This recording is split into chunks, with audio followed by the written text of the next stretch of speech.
Just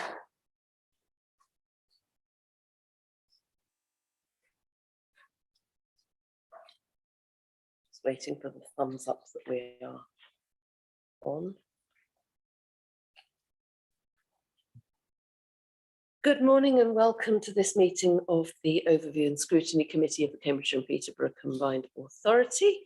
Thank you very much to members for your attendance this morning and to officers for joining us for the business of this meeting. So I'm going to start with apologies for absence at number 1. Do we have any apologies for absence, please? Apologies from Councillor Noaz, substituted by Councillor Jones. Thank you very much. And do we have any declarations of interest that members need to make on any items on the agenda?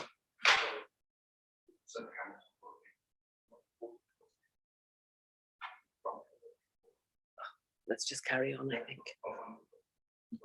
Thank you. It probably saw my face and broke. Declarations of interest, none? No, thank you very much. Now we have the minutes of the previous meeting, our meeting of the 28th of August. Can I see support for accepting those on the grounds of accuracy? Thank you very much. And I'd just like to make the point that we have in the past had the useful discipline of appending the answers from the board to any questions we put to the board at the to these papers. We seem to have lost that discipline a bit. And at last month's meeting of the board, we asked some questions about the IMEC building. And in among the answer to that was an offer by the Chief Executive to the Overview and Scrutiny Committee to assist in the development of an accommodation strategy. So I will be raising that when we come to our work plan in case members wish to take that up, but I just ask that in future those answers do get included in our papers because they are useful. So moving on then to item 4, public questions. I believe we still have none. Item 5 was going to be transport update, and that was indeed the main reason for our meeting. However, unfortunately, due to sudden and unavoidable absence, we are unable to take that item today, which is clearly very disappointing, but inevitable. So I would propose that we defer that item to our meeting in October. Can I see those in favour of deferring that item, please? Thank you very much. We move on then to our own work programme at item 6, and we have a report and some attachments to that. Are you going to introduce that for us, please, Robert Fox? Thank you. Good morning, members. The paper you've received there for the item on the work programme reflects the conversations the committee had at the last meeting, and also builds upon that, focusing on the work that the CFGS, Centre for Governance and Scrutiny, performed for the committee, and reflecting upon the guidance document the CFGS produced for overview and scrutiny in combined authorities, and in particular the area around shortlisting of topics, which is reflected in the paper. The idea of this paper is to give the committee some more focus and rigour to work programming, building upon that work of the CFGS, and to get the committee to plan and manage its activities more effectively, strategically, and to ensure the ongoing development of the scrutiny function within the combined authority. If I draw your attention to paragraphs 2.8 onwards, on page 16 onwards of the paper, this reflects the scoping document that's produced as an appendix to the paper. And also the last meeting of the committee suggested future items for the committee's work programme, namely affordable housing, active travel, the devolution bill, the CAM, and e-scooters, and perhaps given the postponement of the transport item and the deferment of the transport item to the next meeting of the committee, it could be an opportune time to use the scoping document if the committee is minded to agree the use of the document to produce some scoping documents, maybe for some of those transport items, active travel, e-scooters, for example, and to be prepared in advance of the next meeting to be presented at the next meeting to help populate the work programme moving forward. So I'll open it up to the chair to get the committee to discuss. Thank you very much indeed, Robert. We're asked to do two things with this item today. We're asked to discuss and agree items for the work programme, and we are asked to discuss and agree the scoping document that we have as an appendix. Can I just quickly cover off the second item first? Does anybody have any comments on the scoping document? Any views on, firstly, whether in principle we should use such a document, and secondly, whether there are any specific comments or questions on the scoping document? If we cover that off fairly quickly, then we can concentrate on the other item, I think, would bear more discussion. Councillor van der Weyer. Yes, I think the scoping document is very, very helpful for thinking about how to focus particular work of this committee. I would certainly support it. As we agreed at the last meeting, we were going to look at sort of using it for something on affordable housing. In addition to time constraints on my part, there's been some changes in sort of policy and both on housing, both within the combined authority. That's going to be discussed on Wednesday and with government on this. So it's not possible to sort of finalise an example on housing, but alongside the transport ones, I think it's still worth continuing to attempt to do so. Because it does, yeah, as Robert was implying, impose a good discipline on our work, so I'd support it. Thank you very much. Anybody else want to? Councillor Coles. Thank you, Chair. I think it's a perfect solution to starting us off, but if we can just reserve the right, if we need to change it or to add to it, that we should be doing that as part of our ongoing work.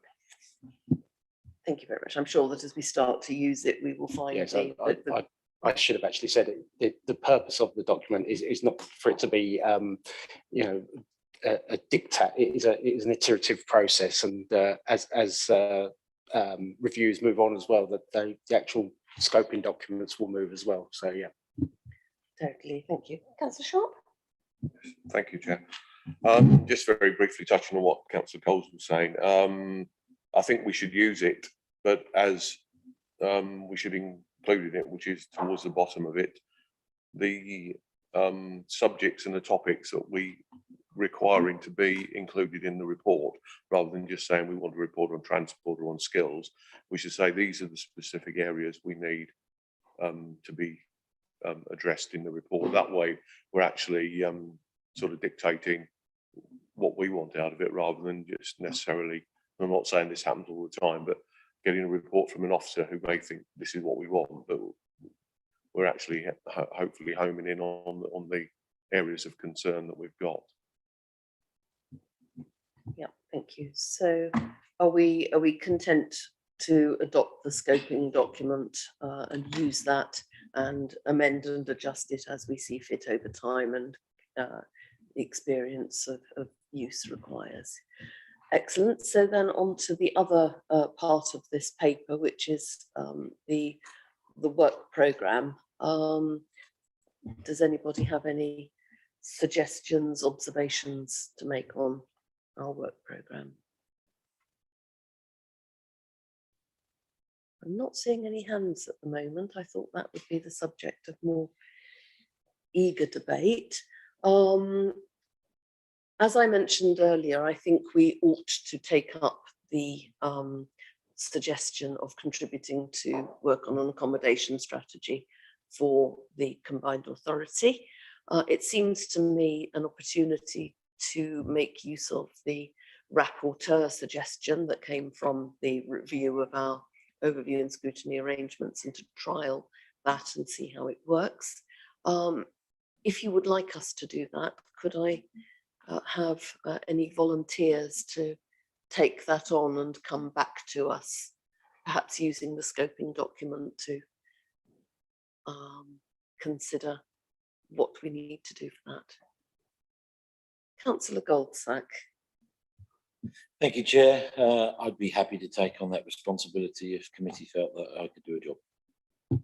Thank you very much. You know what they say about volunteers and pressed men. So if you're happy with that, Rochelle, for advice. Thank you, Chair. Just to note, Chair, the committee hasn't yet approved the rapporteur role description, which is a later paper. Chair, so if we could do that first, I'd be grateful.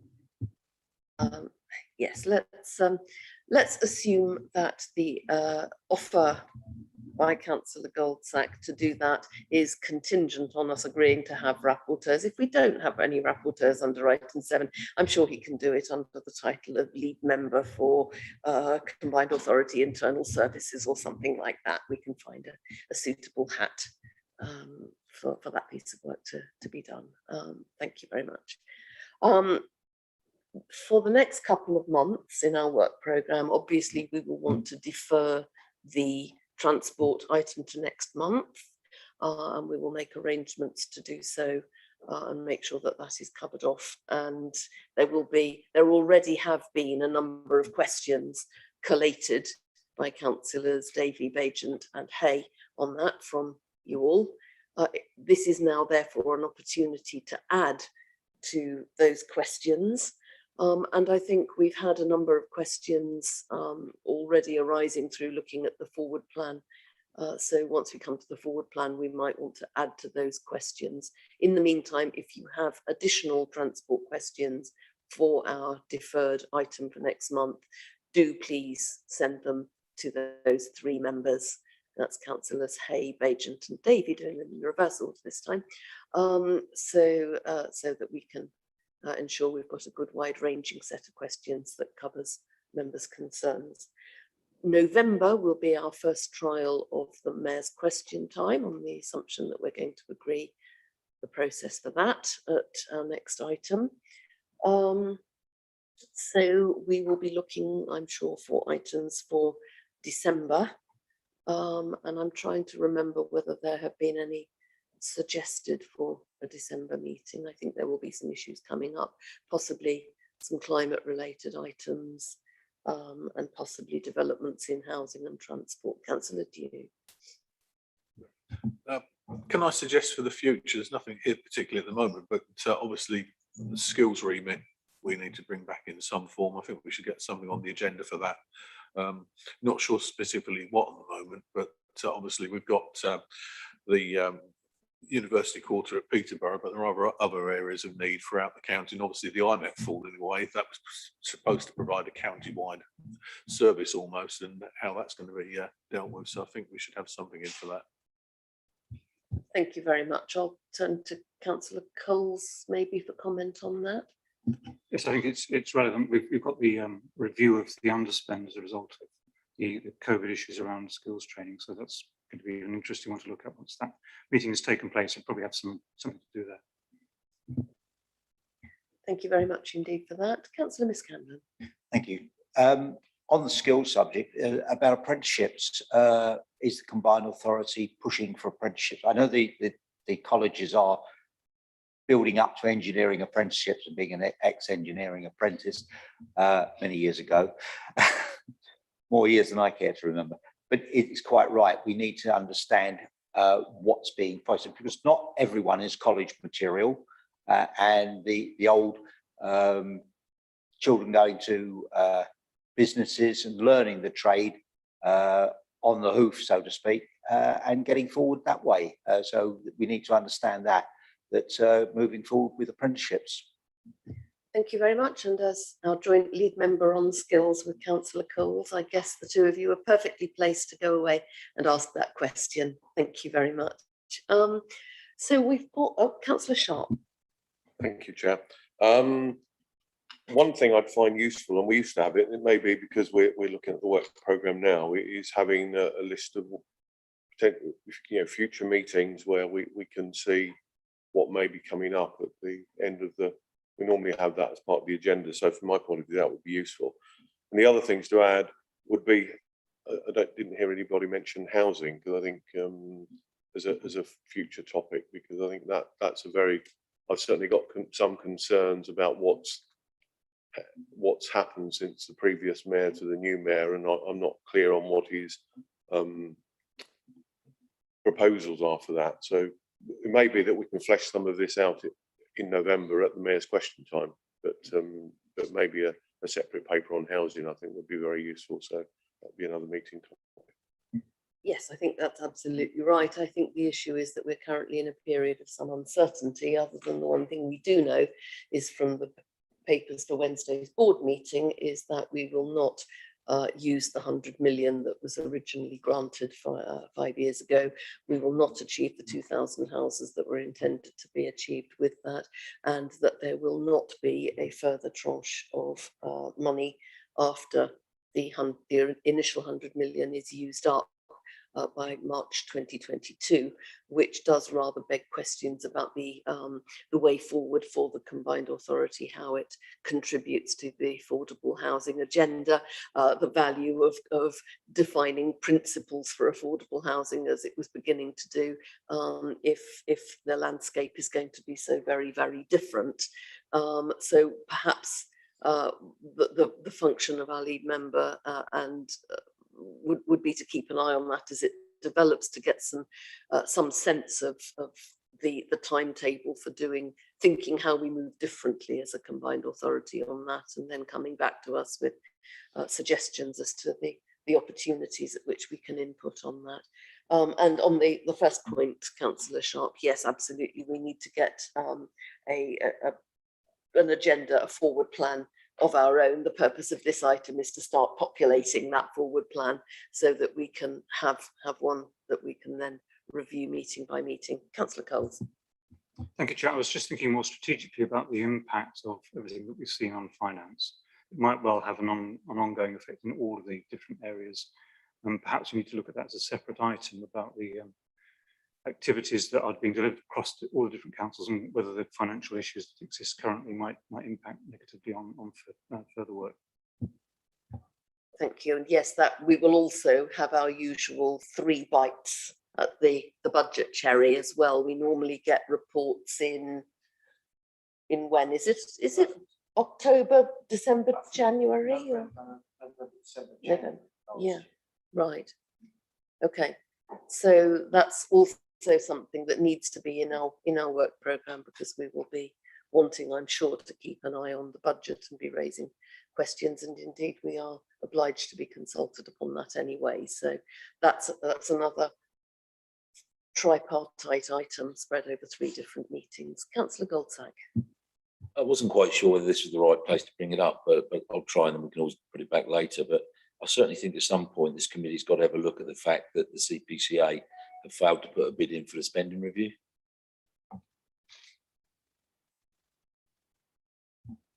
Right, okay, that's potentially a question we could ask the mayor in November. It's a question we can ask, but scrutinize.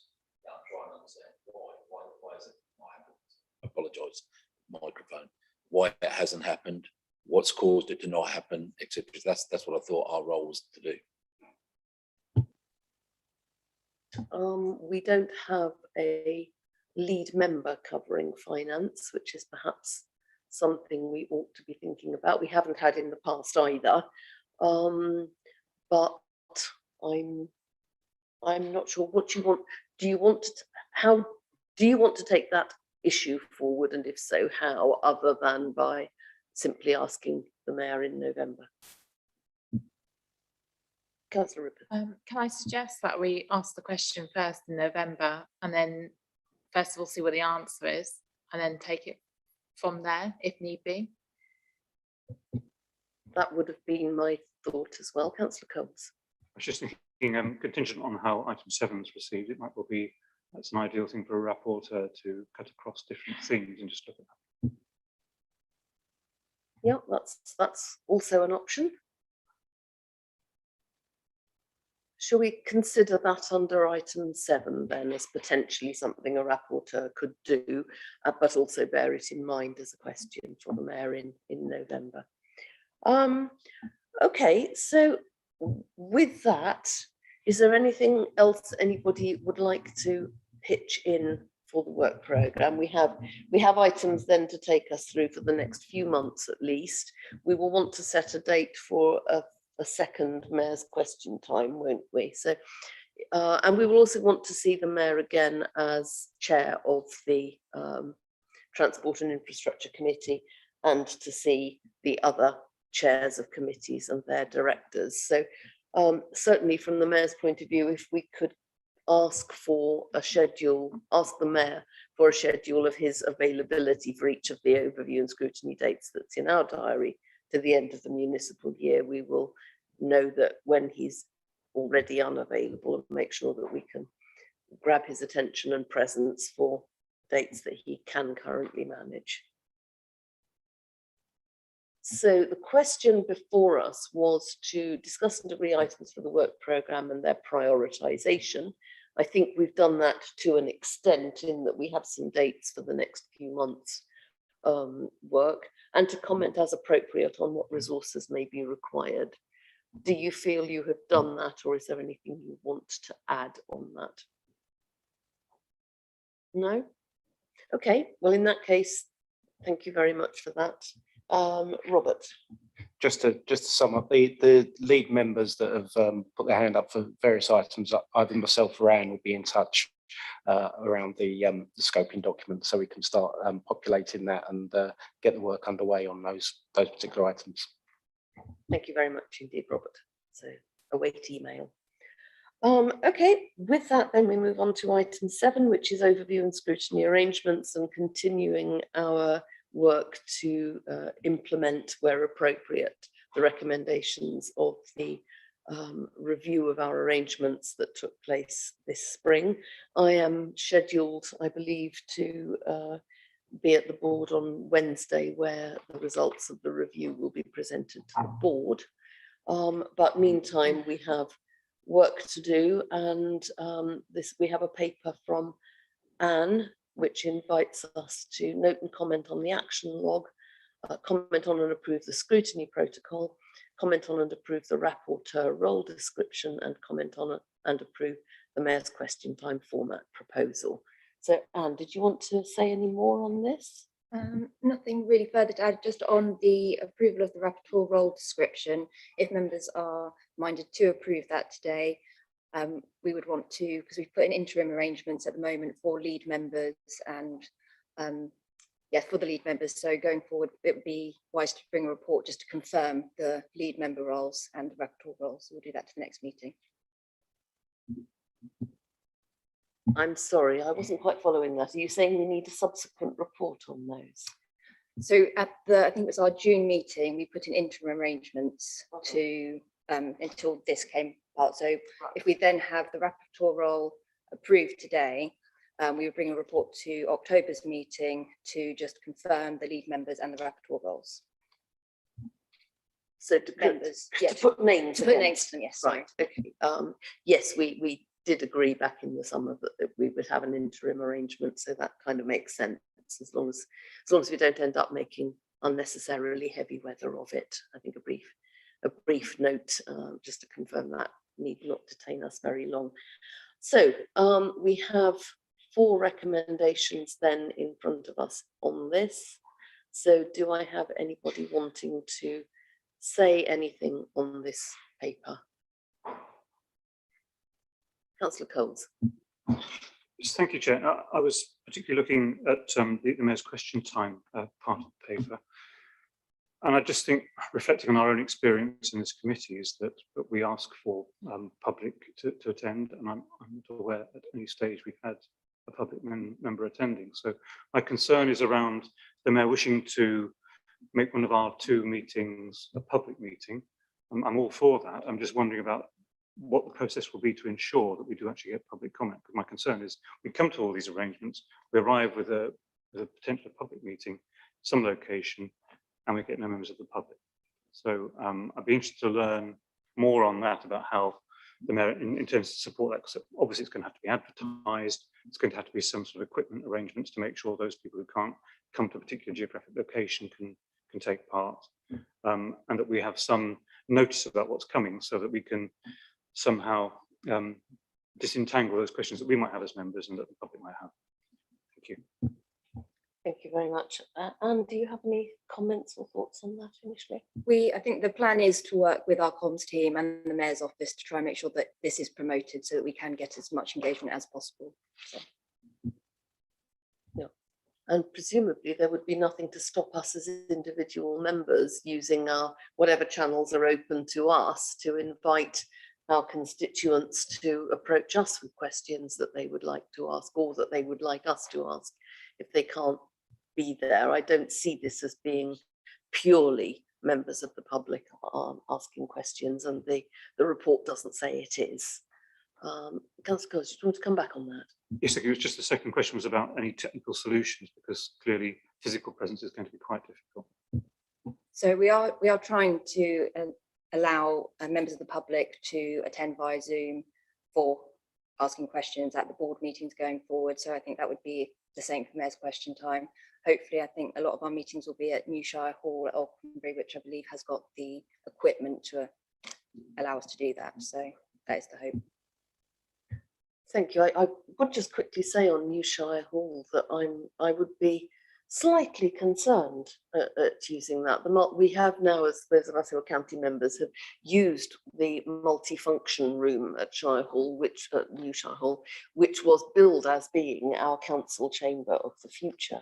And everybody I have spoken to has agreed that it is in absolutely no way suitable as a council chamber on grounds of size alone, if not layout. It is adequate for the size for a committee meeting. It is totally inadequate for anything larger than that. I'm not expecting us all to be knocked over in the rush of members of the public wanting to come in person to the meeting to ask questions, but we do have to make sufficient allowance for that. And whatever went wrong in the brief for New Shire Hall, the result has been a room that is not fit for purpose for anything larger than a committee meeting. My question was going to be, well, firstly, I think we need to agree a date for that second public mayoral question time. And in doing so, we also need to agree a venue that is sufficiently large to include members of the public to attend in person should they wish to do so. We have used the Burgess Hall at St Ives, which was, I thought, quite a good venue and relatively central to the combined authority area in many ways. So that's perhaps something we could look at, but I certainly wouldn't be expecting us to go to New Shire Hall for a public meeting of any potential size, and I wouldn't want us to end up being there and finding we couldn't actually get everybody in. I've got 3 members wanting to speak, so in order, Councillors Goldsack, Rippeth and Miss Camden. Thank you for sharing your opinion, Chair of New Shire Hall. You are entitled to do so, and I'm sure people, the members and anybody listening has listened to your opinion of something that was measured by your officers, built by your officers, for the reasons exactly why it's there. We haven't had a full meeting there yet because the County Council have such infrequent meetings. I'm sure you will find it's more than fit for purpose when it is used. That's my opinion, which I also want to share. Thank you. Thank you very much for your opinion, Councillor Goldsack. Councillor Rippeth. Going back to the public meeting, public questions arrangement, and I know Councillor Cole's comment was on the technical equipment for people who want to attend virtually and ask questions, and I agree that has to be absolutely in place, although I imagine that's in place in a number of locations across the county. My point is, it's a public meeting. You're trying to encourage people to be there, take part, and I would suggest choosing somewhere with adequate public transport options so that you're not reliant on having to attend via a car. Thank you for that. That's a useful suggestion. Councillor Miscandlin. Thank you very much. This chamber has been used for hybrid meetings with a huge screen that comes down, which enables the public. It also holds public in the far side of the hall here. I think this chamber is certainly equipped for both public and hybrid meetings, and we've held them here and they've worked quite well. But there is always technical problems, and we all know that to our costs at times, but we have held them here and they have been very successful. And on the subject of public transport, 2 minutes walk away, you have a railway station. Indeed. Thank you very much. It's certainly one to add to the list for the reasons that you've given. Right, okay. So any other comments? Councillor Dew.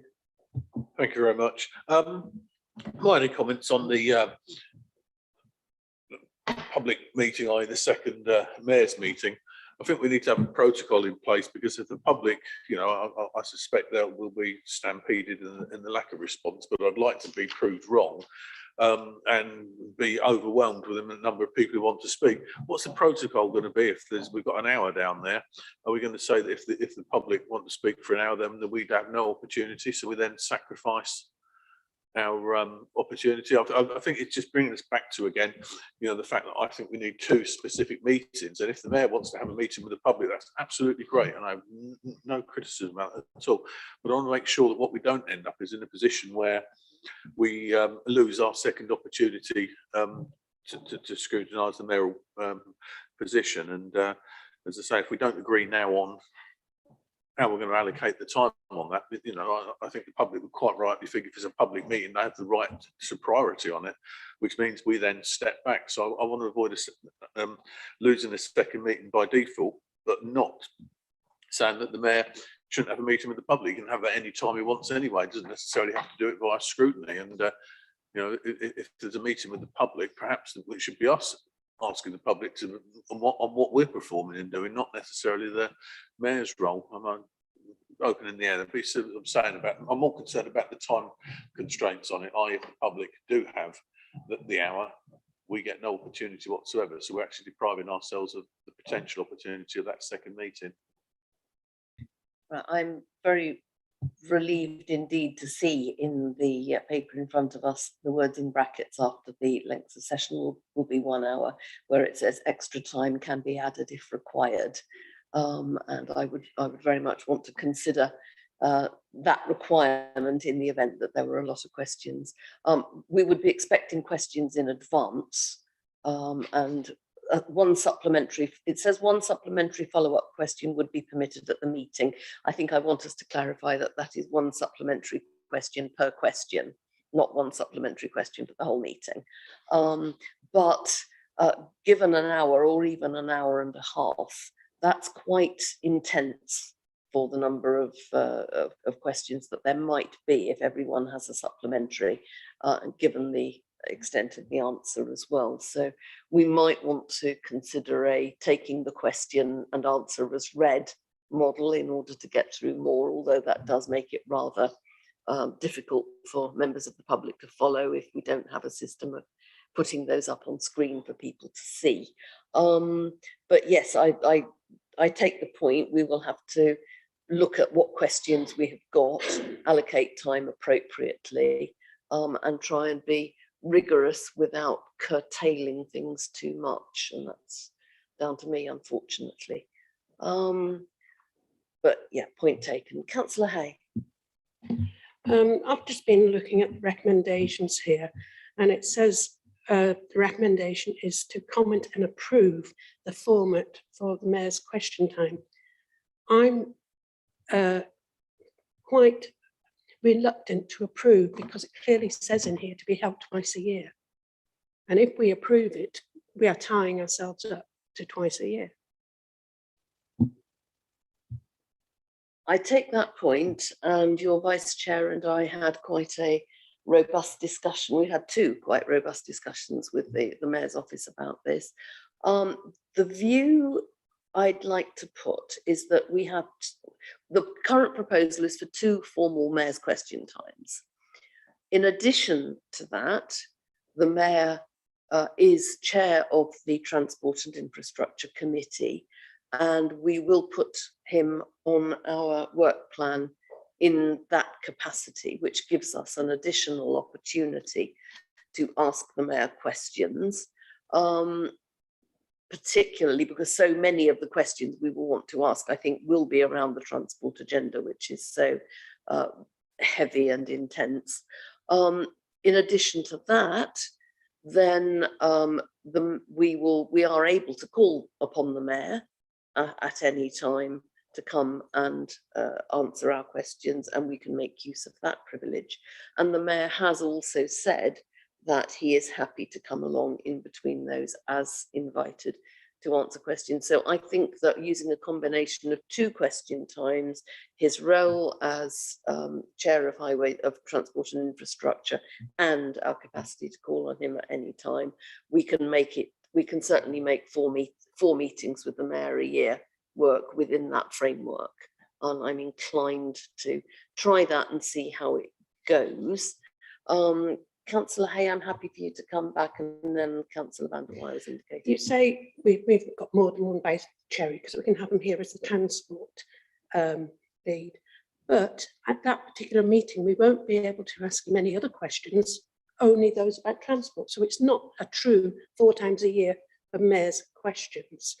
And I certainly will not be voting to approve. I don't mind voting to comment on, but I will not be voting to approve.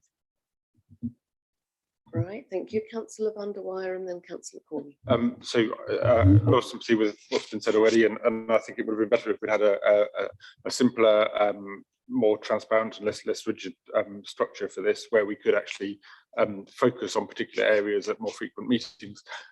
However, this is the agreement that's been, or the format that's been discussed, and I think we should go for it, but possibly we could add a commitment to review this at the beginning of the next municipal year, for example, in May, so that we're clear that we're going to revisit it, and that we would hope that the mayor would be happy to revisit it with us as well. Thank you, that's a helpful suggestion, and I'm entirely open to reviewing after a couple of meetings, which we will have had by then, how that has gone, and to look to the new committee next year to put that on the agenda for one of its early meetings in June or maybe July, to talk about that and how that has gone so far. Councillor Corney. Yeah, thank you, Madam Chairman. So, we have it on our agenda every meeting, public questions.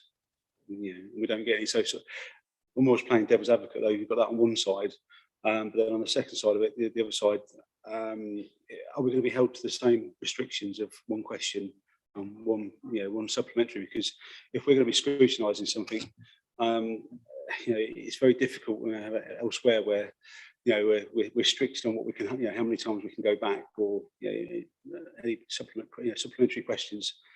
We can't get into the long grass. We can't get into the find out, to scrutinise things properly if we're not careful. So I'd just be cautious of sort of following those same guidelines for ourselves as opposed to the public questions as well.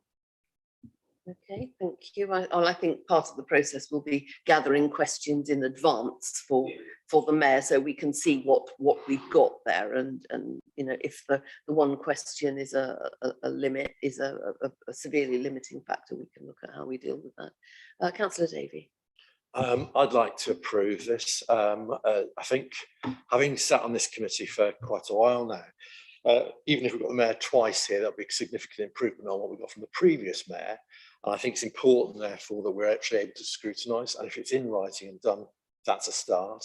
And then we can then review, as has already been suggested, in the start of the new municipal year, if we find out after having a number of meetings with the current mayor that they're not working to our satisfaction, then we can seek to get improvements on that. Thank you, Chair. Okay, thank you. I've got also 1 amendment on, I'd like to suggest to the scrutiny protocol, which is on page 30 of the agenda bundle, and it's in the middle, no, it's about 2/3 of the way down that page, under expectations of the Overview and Scrutiny Committee. It says the committee will remain non-political. Everything we do is political. What it means is non-partisan, and I think it should say non-partisan, because that is, I hope, the way we will operate and continue to operate. And I think that is what it should say. I think that is the intention of what it meant. So I'd like to suggest, is there consensus around changing that to be clear what it means? Okay, thank you for that. So we're looking at changing that and being clear about one supplementary question per question in the Mayor's Question Time appendix. Now, going back to the recommendations, and I'm not seeing any other hands for comment. Well, I've asked people whether they want to speak, and the rapporteur role is within this, but nobody has sought to cover that. So if you want to say something about the rapporteur role, then Councillor Sharp, please do. Yeah, I'll say, thank you, Chair. I'll say a couple of things. Councillor Davies sort of said part of what I was going to say, basically, that looking at, we've got 7 meetings potentially till the end of this municipal year. And I understand where Councillor Hayes coming from. But we've got the Mayor coming in November. If we get the Mayor again, say in February or something like that, and also get him here once as the Transport Chairman, that's 3 meetings out of the next 7. So that's not a bad start. And if obviously that doesn't happen for whatever reason, we can then review it. So to try and move it forward, that would be my suggestion and agreement. Touching on the rapporteur, there's 2 things. And I know I mentioned this at the last meeting, and I've still just got concerns, and it's I'm just looking for the page, sorry. Yeah, it's page 26. It's around, and I know I mentioned it before about yes, for want of a better word, commenting on the board agendas. And I understand what's behind that, in that, yes, we get papers earlier, we get the plan, etc., etc. At the moment, we've had very little. Therefore, I'm very reluctant to sort of give that up until we've got something else in place. So, but I know it says we're going to, the protocol is going to be developed and brought to the October meeting. So perhaps that's one thing we can maybe discuss more in the October meeting, but that was my first concern. And the second thing is about the rapporteur roles and the lead members. My feeling is, and I just want to make sure people agree with my understanding, is I think the lead members is vital. I think lead members worked by and large very well with the various people who took it on previously and those who have volunteered this time around. So I think personally we should carry on with that role, but also the rapporteur role, I think is more of a one-off situation. And I think it lends itself to what Councillor Goldsack was talking about, is the finance side, certainly looking, because I'm reluctant to wait to November, to be honest, to question the Mayor. I would like to, something to be dug into that for the October meeting. I'm certainly happy, if somebody else wants to take it on, I'll gratefully accept their proposal, but I'm certainly prepared to volunteer to have a look at it before and come back with something for the October meeting, which maybe that we then put to the Mayor in November, but at least it gets the ball rolling. Thank you. That sounds like a very helpful suggestion. Councillor Coles. Chair, I'd be very happy to be the other member if that makes the rapporteur role work, by having 2 members looking at finance. It's an area I know. Okay, thank you very much indeed for that. I mean, I think on the first question about giving up our rights to ask questions, nobody has, at board meetings, nobody has suggested an amendment to the Constitution to that effect. And currently that is still our constitutional right. And I think it's right to hold on to that at the moment until we are absolutely clear, particularly because of the issue we had last month with 3 of the 4 substantive items at the board meeting being done under general exception notice, so that we didn't have the opportunity in advance to pick up those issues. So I think until that is worked through and resolved, and I was given an assurance that would not be the way of conducting business in future, but until we are confident that it is, I think we should continue to maintain hold of that right, even if it doesn't necessarily become the overwhelming focus of our meetings in the future. And on the rapporteurs, I feel a kind of a tension in these papers between the statements about rapporteurs being able to develop expertise. You can't really develop expertise if you're just doing something as a one-off. So my thought about these is the difference between a lead member and a rapporteur, and I'm happy to stand corrected on this, is that the lead member is proactive in looking through the forward plan, the board papers, advanced meetings, asking questions between meetings to get a sense of the direction of travel and the timetables and processes behind all the things that are within their remit, and coming to us and saying, hey, you should have a look at this.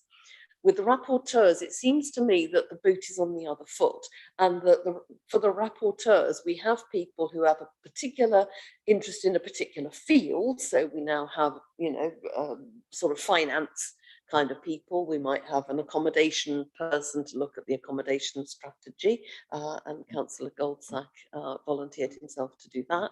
And that we say to them, they are nominated for that kind of field of work, but that we say to them, go and do this particular piece of work and come back to us. And we're directing short-term pieces of work by people who are developing expertise in that particular area, but doing it by means of us asking them to go away and do things, rather than the lead members who come to us and say, look, this is my guidance about where you should be looking. Is that about right? And does that help us develop a kind of a working arrangement for how to manage those two particular roles? People comfortable with that? Councillor Coles. Very happy. I think you've defined it quite neatly. The only issue I have, I suppose, is if I'm a lead member, I have a particular role. If I'm a rapporteur, I have a slightly separate role. But particularly under the role description, you've got the element there of leading discussion and questioning on the matter for which they hold responsibility for a rapporteur. But that particular element would be very useful for a lead member as well. And it may well be that the lead member will have an in-depth knowledge, and it might be the person you'd want to lead the discussion if that particular issue comes up. I'd agree with that totally. Yes, that makes absolute sense. Councillor Sharp? Just coming back very briefly, I think when the Centre for Scrutiny initially made proposals, they were talking about a rapporteur role to dig into things. We had a lead member role set up, and I think it worked quite well. In Councillor Coles in skills, previous Councillor Murphy on housing, certainly were two that really dug into things, and hopefully I haven't missed anybody out. If I have, apologies. But there will be, and Councillor Hay and Davey, there will pick.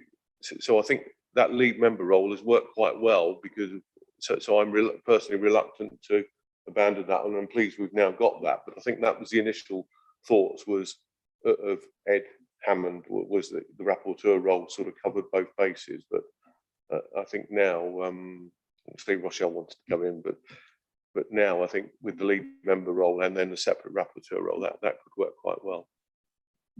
Thank you. Rochelle, you wanted to add to this?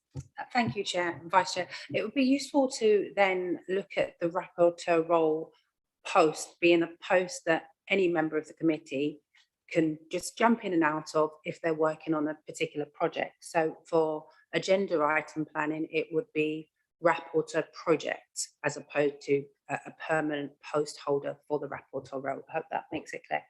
Vice Chair, thank you. Yeah, I think we've begun to crack this. Councillor Goldsack. Thank you, Chair. Just on page 35 in the description of the rapporteur, the only tiny bit of negativity I've got with it, it says be generally self-serving, i.e. not requiring additional officer support to carry out their role. It just seems a little bit black and white, if I'm honest with you. Like, you can't come to me because you're a rapporteur. Oh, you can because you're a lead. That didn't stick quite well, really. I think I understand where it's coming from. You're not wanting, oh, can you do 26-page report and have it by Tuesday? I understand that, but that seemed a little bit restrictive. I think it says self-servicing rather than self-serving, which is very different matter. Yes, I won't comment, but no, I kind of understand that point. I think the issue there is we it suggests we wouldn't be expecting if a rapporteur is taking away a short piece of work for a meeting, of course they'll be able to go away and ask questions. They need to in order to get the information they need, but I wouldn't be expecting a kind of panoply of officer support, convening meetings and all of that kind of thing. But does anybody have any views on that? Michael, Councillor.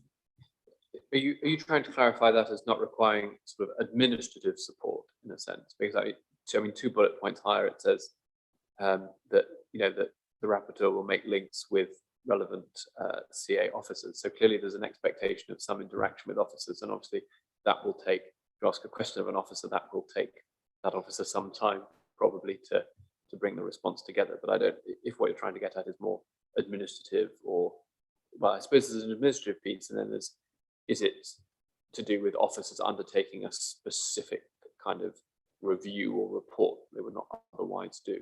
Is that also what we're trying to aim at?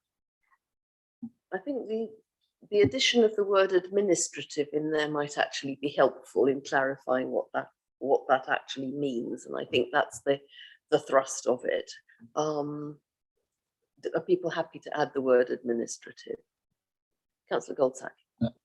Very happy to have that added in, but I think it's somewhat at a juxtaposition with the word on an informal, with the phrase on an informal basis, which is also in it. You know, so what we're going to do? Going to have a chat in the corridor and then report back on it. I mean,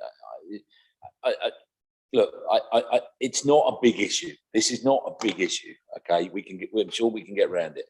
But if we're going to make the rapporteur role work, then we need to be able to come into the CPCA, speak to officers, get an informed decision, get an informed update, then the rapporteur report back.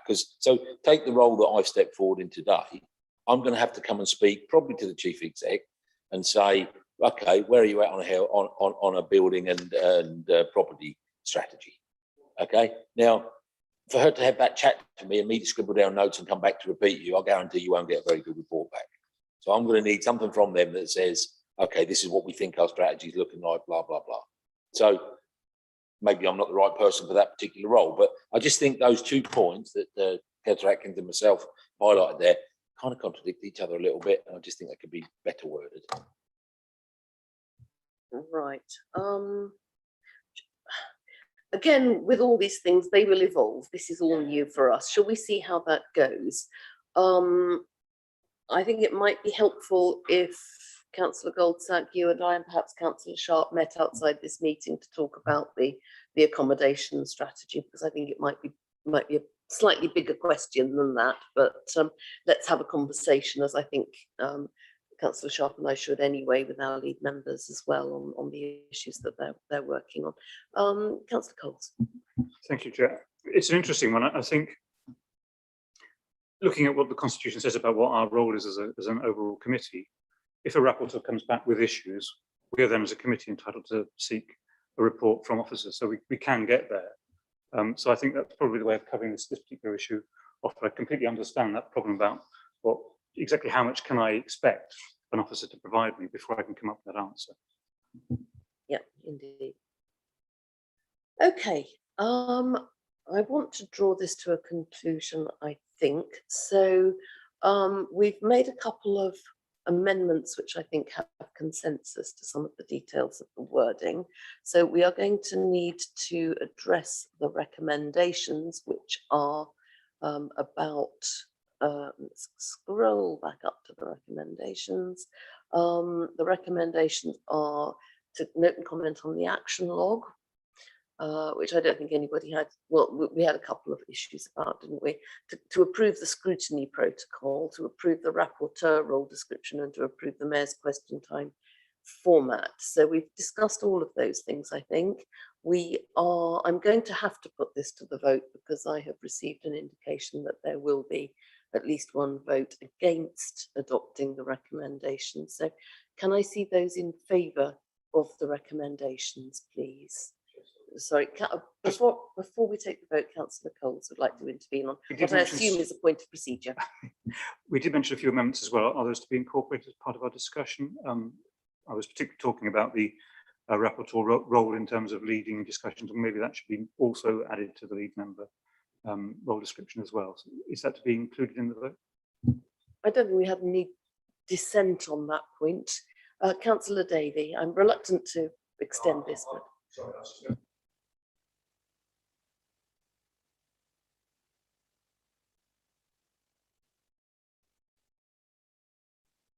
gosh, this is getting procedural. I'm hearing a request for a separate vote on items A to C. Are people happy to take those separate as a block of 3 recommendations separately then? Can I see those in favour of recommendations A to C? Can I see those against? And any abstentions? 1 abstention. That is very clearly carried. So now we come to item D and the Mayor's question time format proposal. Can I see those in favour of that proposal, please? Can I see those against? 1, and can I see any abstentions, please? That again is very clearly carried. Thank you very much indeed, members. That's been a useful discussion, and I think we're rather clearer where we're going. Item 8 now is the Combined Authority Board agenda, which you will have seen published. Are there any questions that anybody strongly feels we need to raise at that meeting, which can't be raised by other means? I'm not. Councillor Hay. I do want to put it on record that I'm a bit concerned that the Combined Authority has been going over 4 years now, and it seems only now are we advertising for independent persons for the Conduct Committee. Thank you. Is that something that we feel we need to ask the board in public at the meeting, or is that something that you would like us to pursue by other means? I understand that it may well be an audit and governance issue rather than an issue for that committee. Would you like me, for this committee, would you like me to take that away and have a discussion with John Pye, who chairs audit and governance, about that and come back with an answer? Would that be a helpful way forward? I would be happy with that, yes. Okay, thank you. So are people agreed that I will go and do that then? Thank you very much. Is there anything else, or are we done on that item? I'm not seeing any other hands. Okay, thank you. And item 9 then is the forward plan. So I'm going to turn to the lead members to ask whether there is anything that they wish to draw to our attention in the forward plan that we should bear in mind that we have not already discussed under arrangements for our own work plan. Any lead members wishing to add anything? Councillor Bagent. Chair, I note that the transport plan for the Combined Authority, the report back has been moved back a month from September to October. I'm acutely aware that this transport plan is necessary to coordinate with the Greater Cambridge Partnerships plans for the future of the city centre, or no, Cambridge city centre, sorry. We all have city centres, don't we? And I'm just thinking, if the mayor is under pressure in this direction, which is quite understandable to me, that as this is a almost duplication of work for the Cambridge city centre, that as a method of saving money, as a method of speeding things up and making sure there's no blockages to the GCP consultations, that we could use the considerable, or the mayor could use the considerable expertise that the GCP has as a resource, and actually work with the GCP on his future, or his refreshment of the future plan for transport. And what I'm sort of suggesting is that would it be feasible for the mayor to put somebody onto the GCP board and for them to undertake the main part of the responsibility of refreshing the mayor's plan for the city centre? Now, I know that's quite long and a long question really, but I think that the GCP has the expertise. They need the mayor to get his plan done, and it's possible that it may fall by the wayside a bit. We can't afford for that to happen. The GCP needs to be able to progress with its consultations. And so could they not work together on something? That's what I'm saying. Thank you very much indeed, Councillor Page. And Councillor Davey, was your intervention on this point or was it on something different? It was going to be on something different, very brief one, but I'll solve. If we could then just cover off the point that Councillor Bagent has made, could we ask him as lead member for transport to go away and ask those questions as to the impact of the delay in the local transport plan refresh on matters affecting the GCP and its work plan, to ask them what mitigations, if there is an effect, what mitigations they are putting in place, including whether they are considering that relationship as outlined between the work on the LTP and the work of the GCP, and how that might be worked through. Are you happy for us to ask Councillor Bagent to do that as our lead member on transport and come back to us with a response? Yep. Okay, thank you very much. Councillor Davey and then Councillor Coles. Yeah, thank you, Chair. It was just to alert people to item 25 in combined authority decisions around the One Can company. It's just to say that it appears that's about the company itself rather than what the Mayor might be proposing to do with regards to transport. And I'm very conscious, certainly from Councillor Goldsack's questions to me about transport, that we do need to pick this up.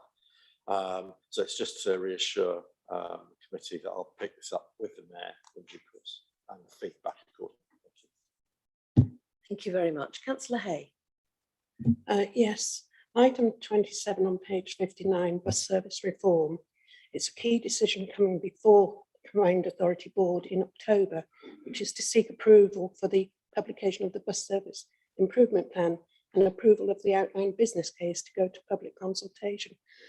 Can I just say, when we were talking about how we work as a committee going forward, it was mentioned that information could be shared on an informal basis via email. This is a case in point where I think it would be handy if as early as possible, this could be shared with members of this committee, so that when the transport planning comes before us in October, we fully understand what they're seeking to do as far as the bus service is concerned. And if we can see it early enough, we could perhaps add into that where we think it could be improved, or where we think the actual consultation is not wide enough, or whatever. Thank you very much, Councillor Hay, and as lead member, I'm sure you have our blessing and encouragement to seek the information that you need and share that with us so that we are fully apprised of what's happening. Councillor Atkins. Thank you, Chair. There's a key decision of the Combined Authority Board on at their October meeting around changes to procurement, particularly with a view to reducing greenhouse gas emissions. I'd like to suggest that I take a look at some of that paperwork in advance and bring any concerns I have to the October meeting. I wouldn't anticipate that being particularly controversial, but I will go away and look at that more substantially in November. The Combined Authority is proposing to respond to the Independent Commission on Climate Change. So that's a key decision on the 24th of November. That may be a slightly larger piece of work, and again, I'd suggest may well be a suitable subject for Mayor's question time shortly before.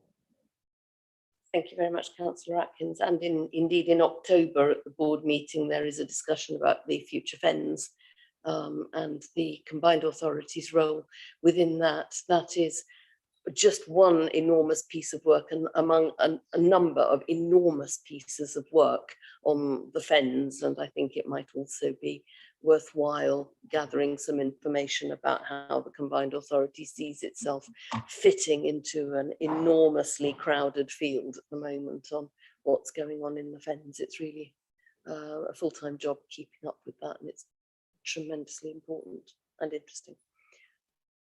Anything else? Councillor Coles. Thank you, Chair. Item 42 is the Community Renewal Fund bids update. This has been somewhat delayed for some time now, and I'm just wondering whether that's potentially a bit late, and maybe you want to look at something about the impact of the delay on any of the bids that have gone in. I'm particularly thinking about how the money is likely to be spent in terms of the underspend on the schools budget, whether that might be diverted into some of those other areas.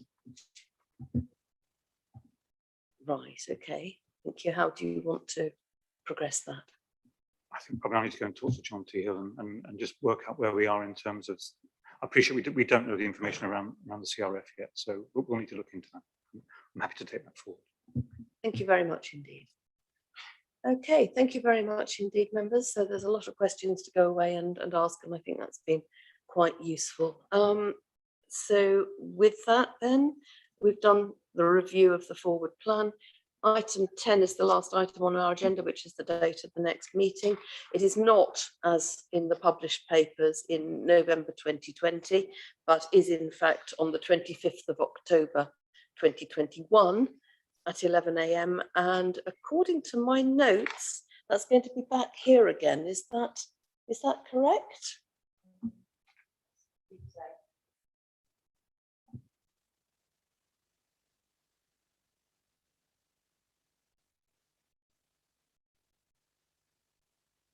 Yes, Chair. Okay, thank you. And hopefully by that time we will have got a better understanding of which door to use to get in. So with that, thank you, members. Thank you, officers and everyone who supported this meeting. And see you soon.